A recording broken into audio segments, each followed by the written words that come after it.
If you love the classic margarita with tequila, lime, and triple sec, here are a few spins for you. My name is Lisa. I'm the Portfolio Program Manager with BC Liquor. Starting off, we have Cristalino. This is the Maestro Dobel.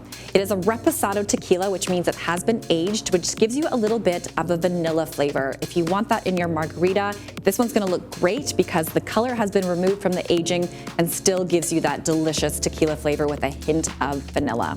Another option is a flavored tequila. Here we have the 1800 Coconut. This is a really easy way to add flavor into your margarita. So we have the lime, the tequila, the triple sec, but now we have that layer of coconut. It just adds a little oomph without any effort. The last one we have is a mezcal. If you haven't tried mezcal, this is another type of agave spirit, but the way that it's made gives you this really lovely smoky characteristic. So if you want to add just a hint of smoke into your classic margarita, give Fandango Mezcal a try. Come into your nearest BC liquor store to find the ingredients that you need to make your classic margarita with a twist.